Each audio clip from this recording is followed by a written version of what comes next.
Hello student, welcome to my channel PK star life. प्यारे बच्चों, आज मैं नए टॉपिक के साथ आपके साथ आया हूं जो लॉन्ग क्वेश्चन है। अधिकतर कई गत वर्षों में क्वेश्चन ये पूछा गया है। मुस्लिम लॉ, जिसे बच्चों फैमिली लॉ भी बोलते हैं, और ये LLB BA LLB second semester का कोर्स का है बच्चों। आज हम लोग डिस्कस करते हैं, जानते हैं कि मुसलमान कौन होते हैं और मुसलमान के आवश्यक स्रोत कौन कौन से होते हैं। आज बच्चों इसको हम लोग डिस्कस करेंगे। वीडियो आपको पसंद आए तो हमारा लाइक करें, सब्सक्राइब करें और बेल आइकन का बटन दबा दें, जिससे हमारे द्वारा वीडियो डाला जाए तो उसका नोटिफिकेशन आपको समयपूर्वक मिलता रहे। हाँ प्यारे बच्चों, आप किस यूनिवर्सिटी से हैं कमेंट बॉक्स में अवश्य लिखें, जिससे किसी प्रकार का यूनिवर्सिटी से रिलेटिव कुछ वो टॉपिक आता है तो मैं आपको डिस्कस करता रहूँगा। प्यारे बच्चों, समय व्यतीत करते हुए हम लोग टॉपिक की ओर चलते हैं। पहले बच्चों हम ये जानेंगे कि मुसलमान कौन होता है। चलिए हम लोग समझते हैं कि मुसलमान कौन है। प्रत्येक मुसलमान का धार्मिक महजमी कर्तव्य इस्लाम में 5 स्तंभों में बच्चों केंद्रित किया गया है, जो स्तंभ आपको मैं बताऊंगा। पहला स्तंभ पूर्ण आस्था। पूर्ण आस्था, इसमें बच्चों हम लोग कैसे लिखेंगे? मुसलमान शब्द का अर्थ होता है ईमान, जिसका अर्थ होता है मुसल्लम, ईमान से तात्पर्य है। ये बच्चों पूर्ण आस्था के अंतर्गत आता है। अब दूसरा, पहला तो हम लोग डिस्कस कर दिया पूर्ण आस्था। अब दूसरा हम लोग चलेंगे नमाज। नमाज क्या होता है बच्चों? नमाज, इसे बच्चों प्रार्थना भी बोला जाता है। यह मुस्लिम धर्म का दूसरा स्तंभ है बच्चों। प्रत्येक दिन में 5 बार मक्का की ओर अपना मुख करके विहित नमाज को पढ़ें। शुक्रवार को दोपहर का नमाज सभी पुरुषों के लिए आवश्यक बच्चों होता है कि उसे सामूहिक तौर पर पढ़ते हैं। इसे बच्चों नमाज एवं प्रार्थना कहते हैं। ये बच्चों हमने मुसलमान के दो स्तंभ क्लियर किए।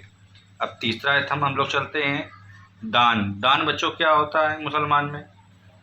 अपनी आय के कुछ भाग का गरीबों एवं संतों को दान करना, ये पुरातत्व संस्थाएं चलाना, इसे बच्चों मुस्लिम स्तंभ में तीसरा स्तंभ हो गया दान। पहला हमने लोगों ने डिस्कस किया पूर्ण आस्था, दूसरा किया नमाज एवं प्रार्थना, और तीसरा किया दान देना।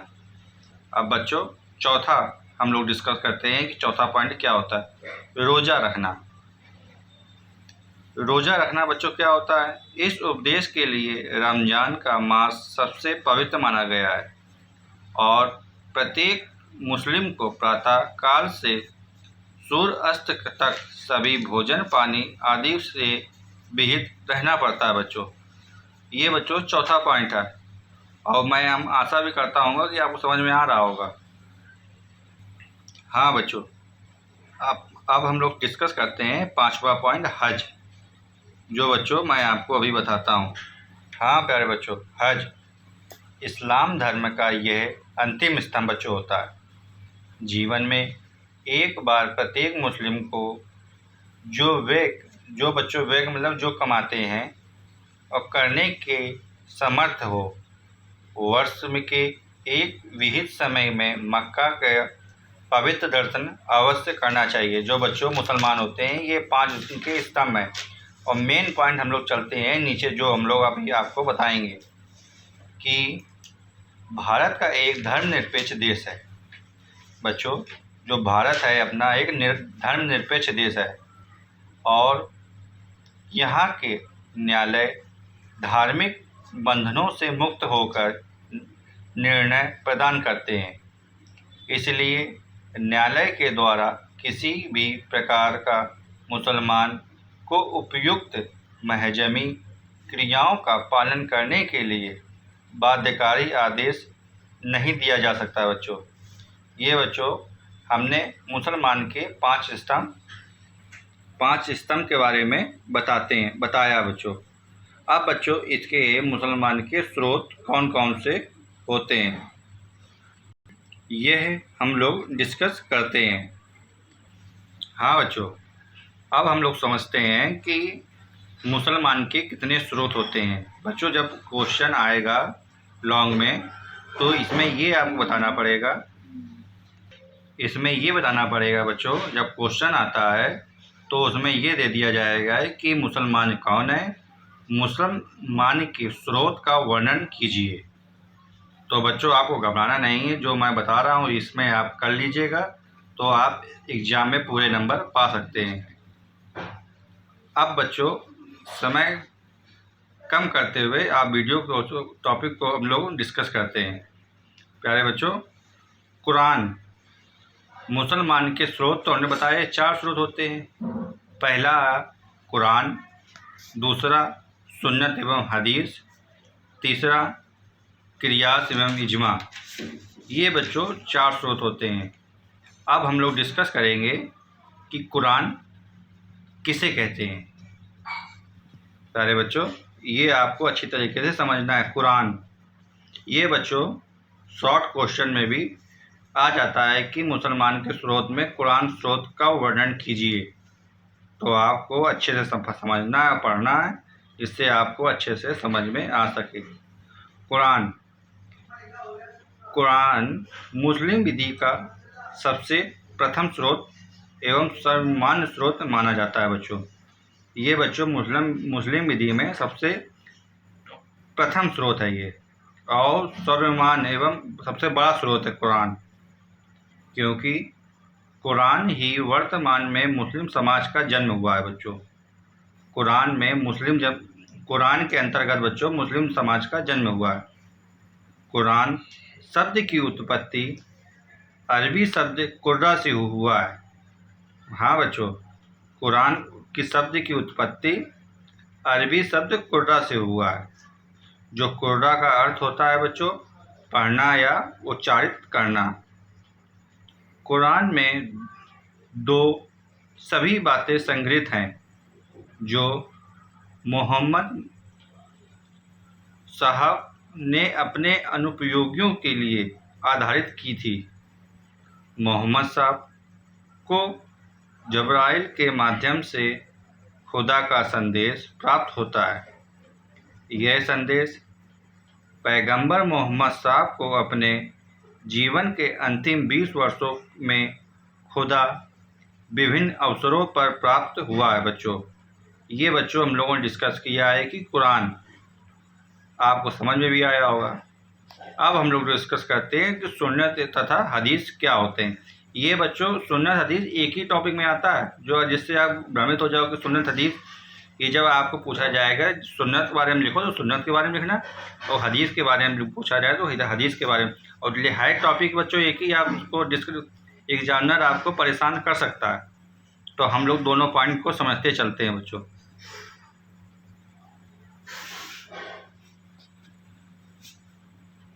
हाँ बच्चों, सुन्नत तथा हदीस।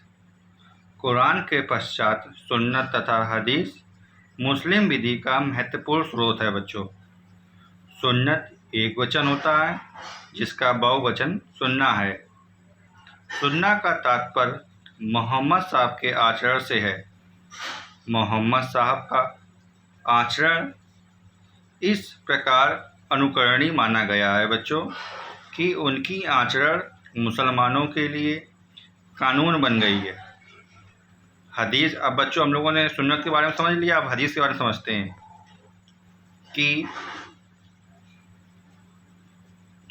कि उनकी आचरण संहिता मुसलमानों के लिए कानून बन गई। अब बच्चों हदीस में आ गए। हदीस का अर्थ होता है प्रवचन। हदीस एक बहुवचन है।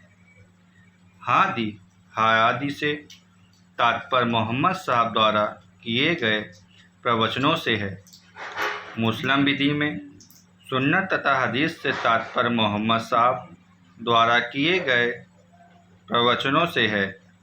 मुस्लिम विधि में सुन्नत तथा हदीस एक दूसरे के स्थान पर प्रयोग किए जाते हैं। बच्चों ये देखो, हम लोगों ने डिस्कस बताया था हमने कि सुन्नत एवं हदीस एक दूसरे के स्थान में प्रयोग किए जाते हैं। ये बच्चों आपको अच्छे से समझ में आया भी होगा। अब हम लोग डिस्कस करते हैं कियास एवं इजमा। ये भी बच्चों एक दूसरे के स्थान में प्रयोग किए जाते हैं। हाँ बच्चों, अब हम लोग सब चलते हैं इजमा एवं कियास में कि ये इसमें क्या टॉपिक है। तो बच्चों, कुरान तथा सुन्नत हदीस के पश्चात मुस्लिम विधि का प्रारंभिक स्रोत इजमा भी है। बच्चों हाँ, हमने बताया था ना आपको कि इजमा कुरान हो गया, सुन्नत एवं हदीस हो गया, इजमा एवं कियास हो गया। ये मुसलमान के 4 स्रोत होते हैं और इसी में देखो इजमा का वर्णन किया गया है। स्रोत इजमा है जिस विषय पर कुरान तथा हदीस एवं सुन्नत में उल्लेख नहीं मिलता है, वहाँ इजमा का प्रयोग होता है। बच्चों, इजमा का अर्थ होता है एकमत होना। मुस्लिम विधि शास्त्र के में इजमा का आश्रय मोहम्मद साहब के सहयोगियों, उनके शिष्यों से सहमति है। मगर इजमा का अर्थ ये है बच्चों कि किसी समय मोहम्मद साहब के अनुपयोगी में से विधि शास्त्री का किसी विधेयक प्रश्न एकमत होना, ये बच्चों इजमा में प्रारंभिक आधार है। ये बच्चों हमने मुसलमान कौन है और मुसलमान के स्रोत का वर्णन किया गया है। जब आप इतना लिखोगे तो आपको नंबर एग्जामिनर पूरा देगा। हाँ बच्चों, अब हम लोग डिस्कस करते हैं कि इद्दत काल क्या होता है और इद्दत काल की अवधि क्या होती है। ये बच्चों ये भी क्वेश्चन बहुत एग्जाम में पूछा जाता है, जो हम लॉन्ग में आपको बता रहा हूँ। जो आपको जब वो पूछा जाए तो आप वो लिखना, अब इद्दत काल के बारे में पूछा जाए तो इद्दत काल लिखना, जिससे आपको अच्छे से समझ में आ जाएगा। हाँ बच्चों, अब हम लोग समझते हैं कि मुस्लिम लॉ, इसे फैमिली लॉ सेकेंड में तो उसमें इद्दत काल का क्वेश्चन बहुत पूछा जाता है और अधिकतर कई गत वर्षों में भी पूछा जाता है, शॉर्ट में भी पूछा जाता है और लॉन्ग में भी पूछा जाता है। तो हम लोग डिस्कस करते हैं कि इद्दत काल क्या है और इद्दत काल की अवधि कितनी होती है। तो हम लोग बच्चों इसको डिस्कस करते हैं। अब हम लोग समझते हैं इद्दत काल क्या होता है। इद्दत काल की एक निश्चित अवधि को कहा जाता है। पहले बच्चों समझ में आपको आया होगा कि इद्दत काल एक निश्चित अवधि को कहा जाता है जिसमें एक ऐसी मुस्लिम महिला को पुनः विवाह करने पर प्रतिबंधित किया जाता है जिसका विवाह विक्षेप या तो पति की मृत्यु के कारण हुआ हो या उसके पति के द्वारा उसे तलाक दिए जाने के कारण हुआ हो। तो मुस्लिम विधि में जब कोई विवाह तलाक के द्वारा हुआ हो या पति की मृत्यु के कारण विघटित हो जाता है तो मुस्लिम स्त्री को कुछ समय के लिए पुनः विवाह करने पर प्रतिबंधित लगाया जाता है बच्चों, जिसे इस निश्चित अवधि को इद्दत काल भी कहा जाता है। इद्दत काल की अवधि को कहा जाता है, अर्थात दूसरे शब्दों में एक मुस्लिम स्त्री का विवाह किसी भी प्रकार विघटित हो जाता है तो इद्दत की अवधि पूर्ण हो जाने पर पुनः विवाह कर सकती है।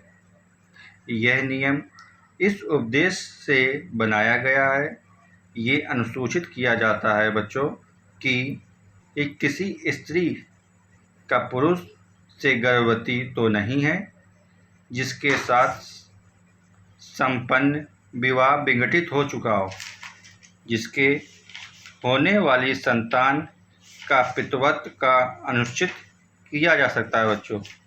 ये बच्चों इद्दत काल है। अब इद्दत काल की हम लोग अवधि जानेंगे कि अवधि क्या होती है।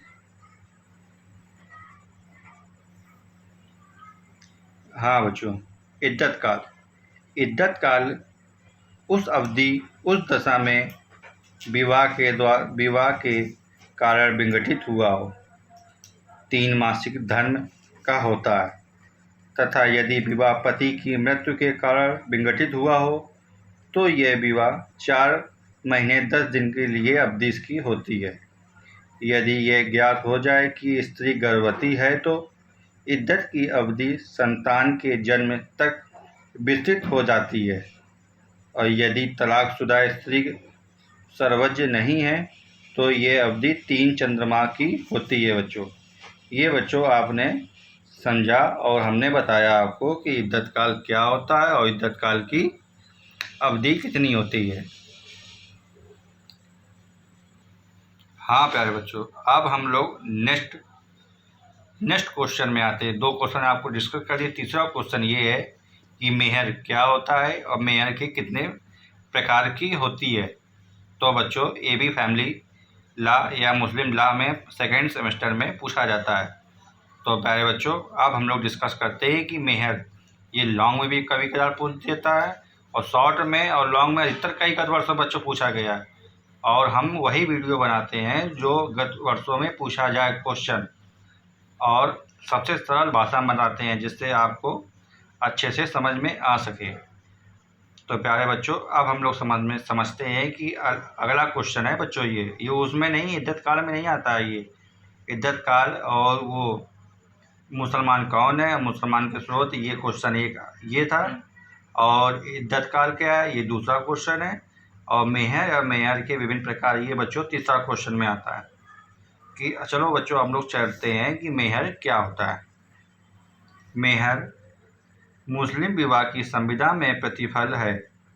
जिस प्रकार से संविदा में प्रस्ताव, स्वीकृति तथा प्रतिफल अति आवश्यक होता है, उसी प्रकार से मुस्लिम विवाह में चूँकि संविदा है इसलिए एजाब को प्रस्ताव भी कहा जाता है, कबूल को स्वीकृति कहा जाता है और मेहर को प्रतिफल ये आवश्यक है बच्चों। ये इसके बिना मेहर का विवाह नहीं हो सकता बच्चों। अब हम लोग समझते हैं इसकी परिभाषा कि मेहर की परिभाषा क्या है। ये तो मेहर हमने जाने, अब इनकी परिभाषा जानकारी करते हैं। इनके 2 राइटरों ने बच्चों इसकी परिभाषा दिया है मेहर की।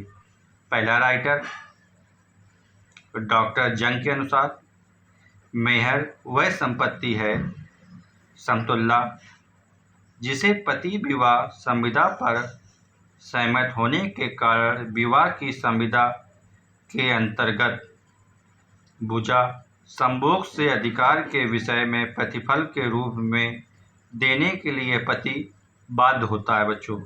ये बच्चों डॉक्टर जंग के अनुसार, डॉक्टर जंग ने ये राइटर हैं, इनने ये अपने वाद रखा है। और दूसरा वाद बच्चों बेली के अनुसार मेहर पति पर पत्नी के समान के प्रतीक के रूप में अधूरोहित एवं दायित्व है। बच्चों जब क्वेश्चन आएगा तो मेहर क्या होता है, मेहर के प्रकार, तो मेहर में आपको दोनों राइटरों के नाम याद हैं तो आप लिख सकते हो, नहीं तो एक राइटर के नाम लिख सकते हो आप। चाहे डॉक्टर जंग के अनुसार चाहे बेली के अनुसार, दोनों में एक लिखना है बच्चों। और आपको दोनों आते हैं तो आपको बहुत ही अच्छी बात है, जिससे एग्जामिनर को भी मालूम चले कि बच्चे ने कंठस्थ तैयारी करी है। अब बच्चों हम लोग जानकारी करते हैं कि मेहर कितने प्रकार के होते हैं। बच्चों मेहर 3 प्रकार के होते हैं। नंबर पहला निश्चित मेहर, जिसे बच्चों मेहर ए मुसलमा कहा जाता है। नंबर दूसरा तुरंत दे मेहर, जिसे बच्चों मुजल्लम मेहर कहा जाता है। और तीसरा बच्चों आस्थगित मेहर, जिसे मुजम्मल मेहर कहा जाता है। अब बच्चों हम लोग डिस्कस करते हैं कि निश्चित मेहर एवं मेहर ए मुसलमा किसे कहते हैं। हाँ बच्चों, निश्चित मेहर एवं मेहर ए मुसलमा, इस मेहर को विवाह के संविदा समय निश्चित कर लिया जाता है बच्चों। जब विवाह के पक्षकार सक्षम नहीं होते हैं तो संरक्षक के द्वारा निश्चित की जाती है, जो विवाह के पक्षकारों पर बाध्यकारी होती है बच्चों। ये बच्चों हम लोगों ने डिस्कस किया है कि निश्चित मेहर ये क्या होता है। अब बच्चों उचित मेहर, मेहर ए मुसलमान, तो बच्चों आज हम लोग ये भी डिस्कस करते हैं। जिस विवाह की संविदा में मेहर की निश्चित न किया गया हो वह पत्नी उचित मेहर के हकदार नहीं होती है। प्यारे बच्चों, ये आपको मेहर क्या है और मेहर के कितने प्रकार होते हैं ये आपको अच्छे से समझ में आया होगा।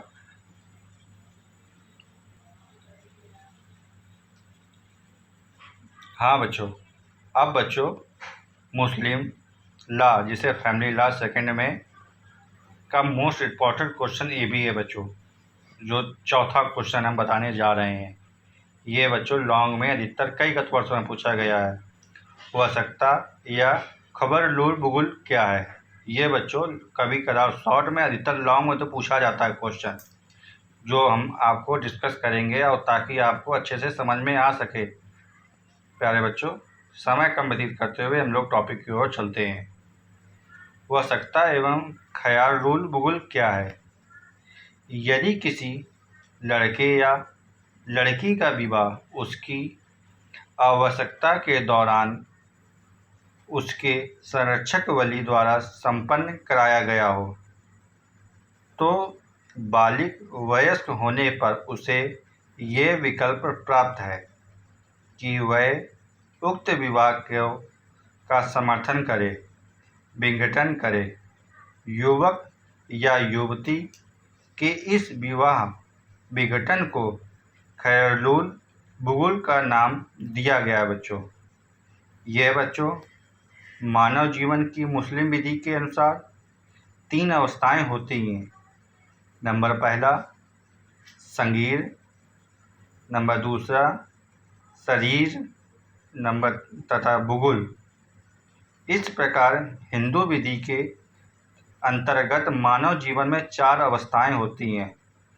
नंबर पहला ब्रह्मचर्य, नंबर दूसरा गृहस्थ, नंबर तीसरा वानप्रस्थ, नंबर चौथा संन्यास। ये बच्चों हिंदू लॉ में 4 शर्तें होती हैं और मुस्लिम में 3 शर्तें होती हैं। अब बच्चों अब हम लोग समझेंगे। हाँ बच्चों, संगीर का प्रारंभ जन्म से लेकर 7 वर्ष की आयु तक का समय है बच्चों, और शरीर की आयु 7 वर्ष से 15 वर्ष तक है, तथा बुगुल का आयु काल 15 वर्ष के पश्चात इससे प्रारंभ होता है। संगीर की अवस्था में किया गया विवाह शून्य होता है, चाहे वह संरक्षक के माध्यम से क्यों ना ही किया गया हो बच्चों। अब बच्चों हम लोग डिस्कस करते हैं खैरुल बुगुल का विकल्प प्रयोग होने के लिए निम्न आवश्यक शर्तें होती हैं, जो बच्चों इसकी शर्तें के बिना आपका विवाह नहीं हो सकता है मुसलमान में। नंबर पहला, विवाह 15 वर्ष की आयु संगीर में हुआ हो। नंबर दूसरा, इसका विवाह पिता या किसी के संरक्षक के द्वारा संपन्न कराया गया हो। नंबर तीसरा, ख्याल बुगुल का प्रयोग 18 वर्ष की आयु प्राप्त करने से पूर्व किया गया हो। नंबर चौथा पॉइंट यह कि विवाह परांत संभोग नहीं हुआ हो। यह उल्लेखनीय है कि 15 वर्ष की आयु के पूर्व यदि संभोग हो जाता है तो ख्यालुल बुगुल यौन आगमन का विघटन समाप्त नहीं होता है बच्चों। ये हम लोगों ने डिस्कस किया। ये बच्चों आवश्यकता या ख्यालुल बुगुल के बारे में हमने बताया और आपको अच्छे से समझ में भी आया होगा। हाँ बच्चों, आज मैंने मुसलमान में कि फैमिली लॉ या मुसलमान सेकंड में आपको 4 क्वेश्चन लॉन्ग क्वेश्चन के बारे में आज बताया है। आप क्वेश्चन इसी तरीके लिखोगे तो आपको एग्जामिनर पूरे नंबर देगा बच्चों। 4 क्वेश्चन में पहला क्वेश्चन मुसलमान कौन है, उसके स्रोत। नंबर दूसरा क्वेश्चन, इद्दत काल क्या है। नंबर तीसरा क्वेश्चन, मेहर क्या है, मेहर के विभिन्न प्रकार। नंबर चौथा क्वेश्चन, ख्याल रुल बुगुल ये क्या है। ये बच्चों 4 क्वेश्चन मैंने आपको आज डिस्कस किए हैं। ये हमने बच्चों 4 क्वेश्चन आपको डिस्कस किए हैं। मैं आशा करता हूँगा कि आपको वीडियो हमारा पसंद भी आया होगा और आपने अच्छे से पढ़ा भी होगा। वीडियो आपको पसंद आए और ऐसे ही वीडियो आपको चाहिए तो हमारा चैनल को सब्सक्राइब कर लीजिए और बेल आइकन का बटन दबा दीजिए, जिससे LLB, BA LLB all semester का वीडियो डाला जाए तो उसका नोटिफिकेशन आपको मिल सके, जिससे आपके एग्ज़ाम की तैयारी बेहतर हो जाए और कंठस्थ हो जाए, जिससे एग्ज़ाम में ये 4 क्वेश्चन आएँ तो ताकि आप अच्छे से लिख सको। और बच्चों, वीडियो हमारा पसंद आए तो शेयर अपने फ्रेंडों को ज़रूर करो, ताकि आपके माध्यम से उनकी भी परीक्षा की तैयारी कंठस्थ हो सके। इस वीडियो का PDF पाने के लिए हमारा channel Telegram PK star live को ज्वाइन कर लीजिए। इसका लिंक हमारे डिस्क्रिप्शन बॉक्स में पड़ा है बच्चों। इस 4 वीडियो का PDF आपको वहां पर आसानी से मिल जाएगा, जिससे आपकी एग्ज़ाम की तैयारी और बेहतर हो सकेगी। अब बच्चों, मैं आपको नेक्स्ट वीडियो में मुलाकात आपसे करता हूँ और इसका सेकंड वीडियो आपको नया टॉपिक का आपको मिलता रहेगा, ताकि आपको बहुत ही जल्दी मैं आपको नया वीडियो भी प्रोवाइड कराऊंगा लॉन्ग क्वेश्चन में। जय हिंद, जय भारत।